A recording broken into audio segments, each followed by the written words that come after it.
Do you feel less than confident about teaching your own kids about money because your savings account sucks? Hi, I'm Amanda L. Grossman from moneyprodigy.com, where I'm teaching kids aged 8 to 13 how to save money through educational adventures like the Mount Everest money simulation.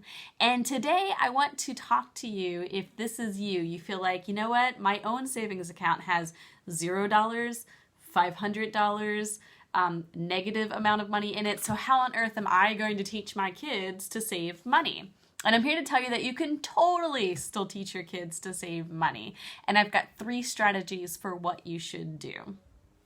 First off, it is well known that the actual best way, and this has been researched, the best way to teach a child about money is to put money into their hands that they get to control.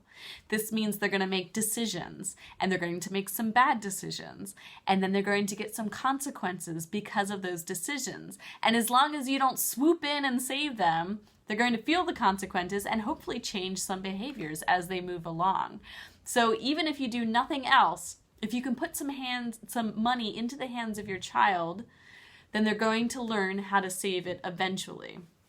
Strategy number 2, you can fake it till you make it. And what I mean by this is it turns out that modeling savings behavior is extremely important for kids.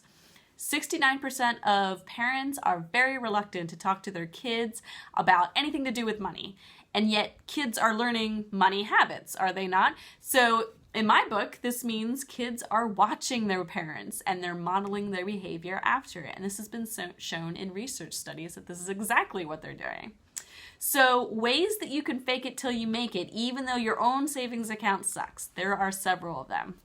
Number 1, you can consistently make physical deposits into your savings account. Nobody said you can't do that with $10. If you have $5, $10, your child does not need to know how much money you're putting into your savings account. What they can see is the behavior of you driving up to a bank and putting in money into your savings account every other week. Talk them through what you're doing. Tell them what you're trying to save up for. Oh, and I'm making a deposit. Would you like to make a deposit of part of your money as well into your own savings account? Great way to model behavior there. Number 2, you could start a change jar. And with that change jar at home, you could put your actual savings goal on the outside or what you plan to spend the money on. Even just this simple process of once a week, emptying out your wallet, taking that change and putting it into the change jar with an actual goal on the outside is going to help your child see that money actually accumulates. And hopefully you see it through till the end and can buy that and make your child part of that process so they can see that there's a happy ending to this. And strategy number 3, you want to mine your money story gems. So you have money stories, Mama Bear. You've got money experience. You've been in the banking system for a while. You have stories that maybe you're not excited to share, but you should be, because these are all lessons that your children can learn from you. So instead of feeling ashamed or sad or whatever you might feel embarrassed to tell your kids about these mistakes that you've made in the past, look to these as learning opportunities. These are ways for your kids to see, number 1, that adults are human and mistakes happen. None of us are perfect. They don't have to be perfect either with their money, so they're going to feel a little bit more comfortable just right there. And number 2, they can actually learn some real money lessons from mistakes that you've made. I've made money mistakes. My husband has made money mistakes.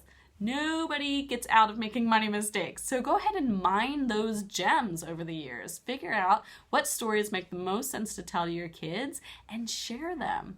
And that's the 3rd of the strategies for how you can still model good savings behavior and still teach your child how to save money, even if your bank account sucks. Doesn't matter. Even if your savings is 0, you can do this.